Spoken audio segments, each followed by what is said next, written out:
we are here with another latest breakdowns of all the storyline and drama happening on our favorite soap opera, Nika, the World Wrestling Entertainment. Raw, SmackDown, and everything in between. I know, call it soap opera. It's such a soap opera. It is definitely a soap opera, and maybe more so now than ever, or at least for a while. There is some drama happening, and we're here to cover it all. The Vision has turned on Seth Rollins, everybody. Called it. Roxanne Perez is opening a challenge up to the Dark Angel, Stephanie Vaquer, fresh off of her crown jewel victory. And yeah, I just want to leave us with some parting thoughts on the crown jewel event and how I thought it was way, way better than WrestlePalooza. And I'm kind of breathing a sigh of relief, actually. It improved, definitely. I would give it B+. All right, well, On the whole a thing. preemptive grade by Nika there, but we will talk about it all in detail at the end. But before we get to anything, if this is your first time here, please do us a solid. Like this video, subscribe to the channel, and please ring the bell, ding dong, for Frexy, our mascot. Check out those orange goggles looking like the Macho Man Randy Savage of dogs. Am I right? Ooh, dog wrestling. Interesting. Interesting indeed. Ding, ding, ding. All right. Well, I want to start with the Vision, Nika, and their abrupt turn on Seth Rollins. I hate to call it a heel turn. They were already the bad guys. Is this a babyface turn for Seth here, or is he going to stay a bad guy? I don't know. So Seth defeats Cody Rhodes. He comes out to glow. We kind of had questioned, is this going to be enough for Paul Heyman? And Seems so. this doesn't seem to be enough. Well, it's not enough for the locker room, but for Paul Heyman, it was okay since they kissed and made up. That's in the true. ring. Paul Heyman seemed like he was a smiley, happy guy at the beginning of the episode. But I couldn't help but notice Braun Breaker was looking more and more impatient throughout the course of the evening in the 3 appearances we got from the Vision in this episode. And finally, at the end here, he snaps on Seth Rollins, and he spears him in the middle of the ring. We definitely saw this coming a long ways away, but I am definitely a little bit surprised that it got pushed up to happening so quickly after the crown jewel. Well, maybe they want to set the storyline for a little bit longer before the Survivor Series hits in November. True, and we have a WWE Saturday night's main event coming up November 1st weekend, Halloween weekend. So that's going to be kind of fun. Yeah, there's a lot going on with this. You know, I don't know, you know, the interesting thing storyline wise to me was this seemed to be Braun Breaker's choice in the moment. Right. Because he immediately confronted Bronson Reed and Paul Heyman after that. And they both about like, surprised. You better join us. Are you with me or not? You know, if you're not with me, you're my enemy. Me. And they both join him, and they raise the arms over Seth Rollins' well, now he's going to have banged up ribs, I guess, right? Is that the way it goes when you get on the bad side of the Vision? Your ribs become a target.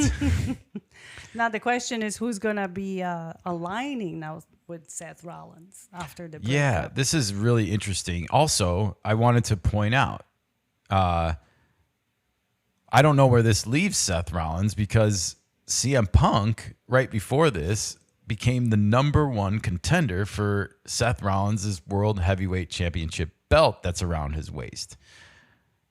So I don't think CM Punk really gives a rat's ass about Seth Rollins' posse turning on him, and you know, might be looking at the situation as a blessing. Exactly, exactly. So I feel like Seth is in a really precarious spot all of a sudden. It seems like his wife also agrees. You know, she tweets out, "I leave for 1 week, and this is what happens." Yeah.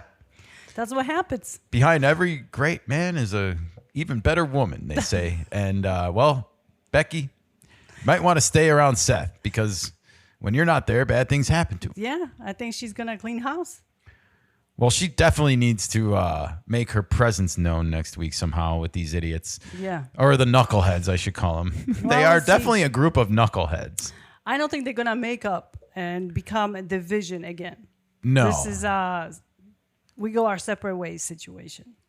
Yeah, I think so as well. I I don't know exactly where this leaves Seth. Like I guess let me rephrase the question maybe. Do you feel like Seth and Becky are due for a bit of a face turn in light of these events? Like are Seth's cheers going to grow louder? Is he going to stop maybe insulting audiences so much?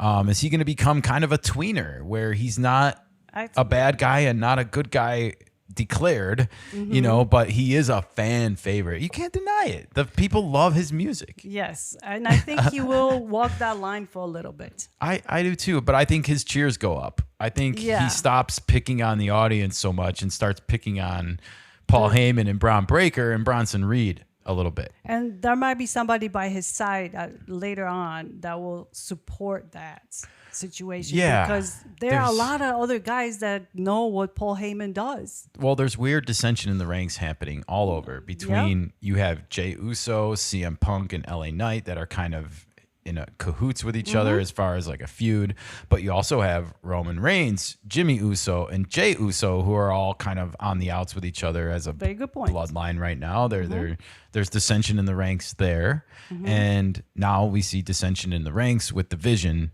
So lots of dissension going on. And, I wouldn't be shocked to see Seth Rollins put in some really interesting situations. Like, would he have to team up with Roman Reigns and maybe take on the Vision?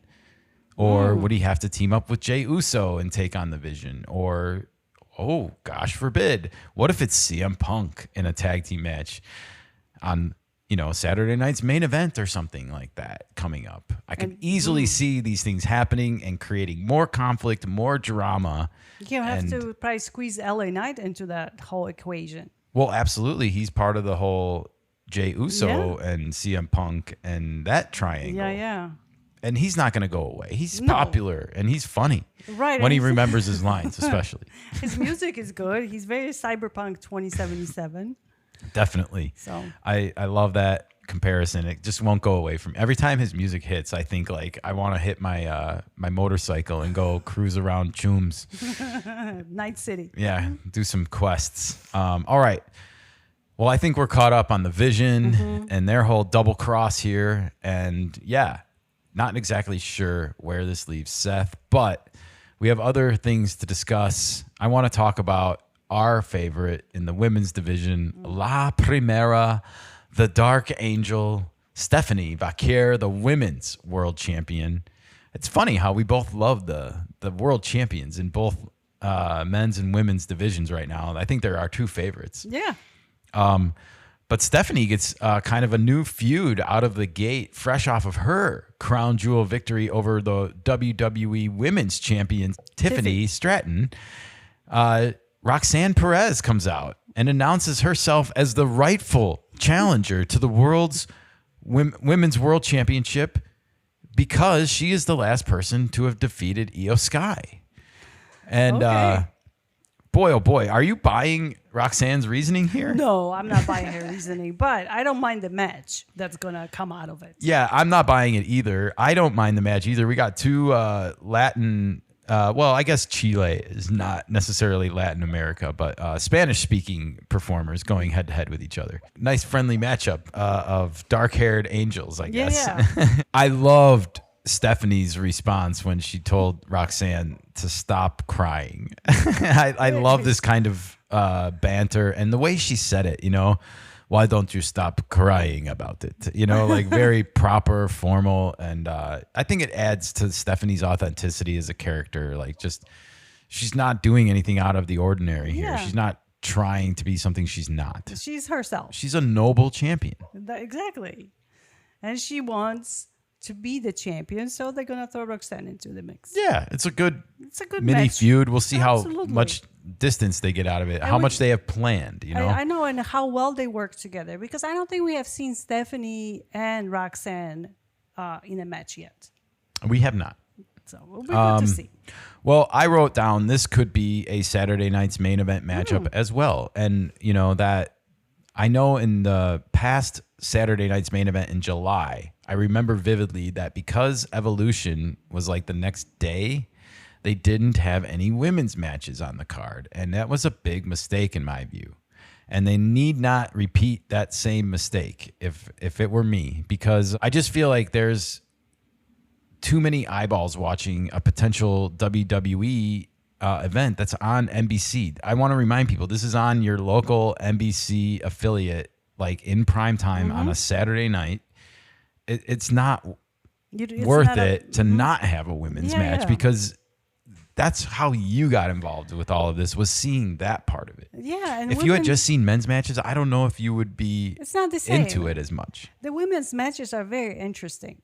Yeah. They do wrestle well together. They have great costumes. So they put on a good show. They are the same, if not better, than some of the men's shows. Yes. I was really happy to see 2 of the 5 matches at Crown Jewel were women's matches. We're getting closer to that 50-50 mix.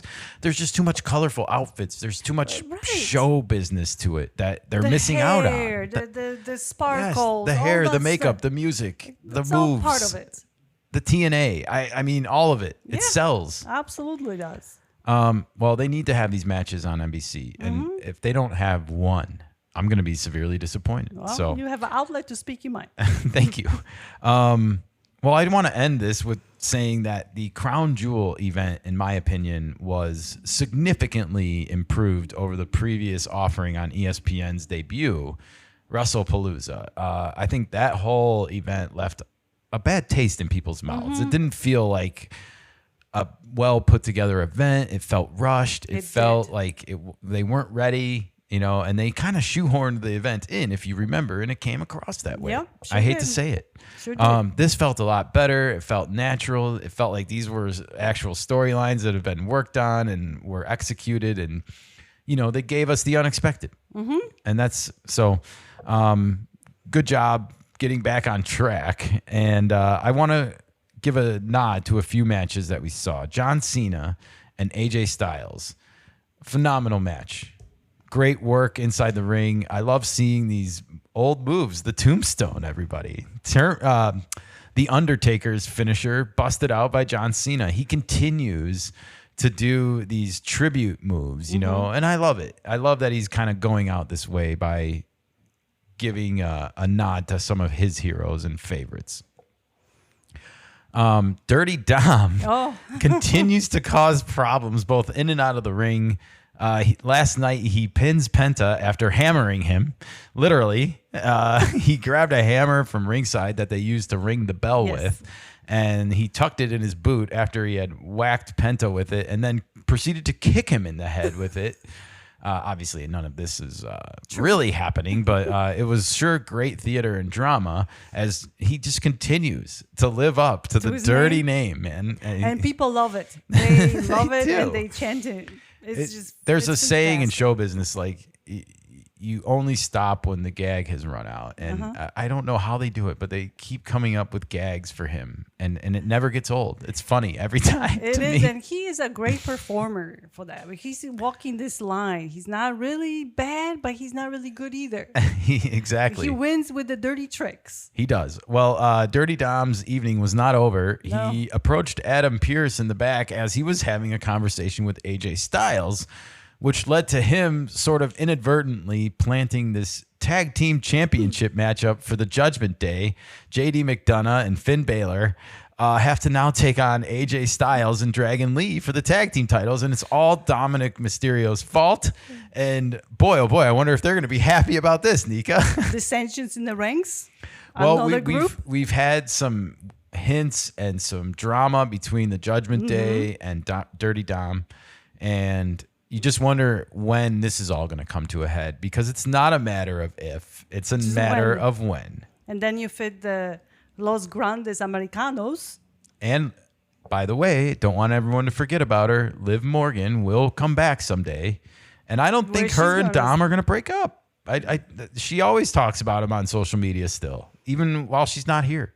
So that's good. So we see where that goes, I guess. I would put money on that not happening, but I have no idea what the poly markets are saying. I don't think there's much going on in the poly markets. Not for wrestling. They're not allowed. Right. The Crown Jewel losers, before we move on, Tiffy Time and Cody Rhodes. They have not appeared since they lost because they are generally on the SmackDown brand, and I would assume we will see them this Friday in some capacity. I'm just wondering if you have any predictions at all coming out of the gate with what might happen with them going forward. As far as somebody's going to challenge them for the championship or just... Yeah, I think wrestling needs those championship matchups on the cards to keep people interested. And, Crown Jewel, as I said, I like it because we got to see some really great matches. The Tiffany Stratton, Stephanie Vaquer match was short, but it was really interesting and action-packed. The Cody Rhodes and Seth Rollins matchup was phenomenal stunt work by both of them and some of the best one-on-one I think we've seen all year. So I appreciated it for that, but nevertheless, you can't help but feel there wasn't drama there. As much as there was when titles are on the line and business is happening. No, there was drama. There was. The watch, Sure, but we need something to happen with the belts, with the championships. We need championship matchups on the ticket. And because this was yes. all 4 champions, none of those 4 titles were on the line. So there's something in the works that should have those championships on the line. I'm just wondering if you have any feelings or thoughts about who might make the next good opponent for them. We've seen things happening with Seth Rollins where it seems like he's going to get a match with CM Punk and a feud with Braun Breaker at the same time. So you wonder how that's going to play out. That's interesting. That is, and that covers the men's division. With women, we don't know. Only the Stephanie and Roxanne has a match. We don't know how long that's going to go because that's new. Right, but then who's going to challenge Tiffy Time? And who's going to challenge Cody Rhodes? Because I don't know. I feel like Jade and Tiffy had their moment. Cody Rhodes and Drew McIntyre had their moment. So I feel like both need a fresh opponent. That's all I wanted to kind of say at the end of this. And I also wanted to ask and wonder aloud, is Cody Rhodes going to address Seth Rollins using his watch to win? And now that everything's happened to him that Cody Rhodes said would happen to him as well, is there anything that could change between their relationship and dynamic again? Like, will Seth maybe reach out and apologize or something, or say you were right, or I don't know. Who knows? That might be out of character for Seth. Yeah, it might be. But he might be forced to tag team with Cody Rhodes against the Breakers or Bronson. Perhaps. And we never did find out if Sami Zayn is in cahoots with Paul Heyman and Seth, because everything that Seth Rollins said would happen if Sami went to SmackDown has kind of happened. It did. That's too deep. All right. Well, thank you again for joining us for another WWE segment here where we talk about storylines and drama right here on the Kanika Sports Show. Great theorizing as always, and I cannot wait to see where some of these storylines go next.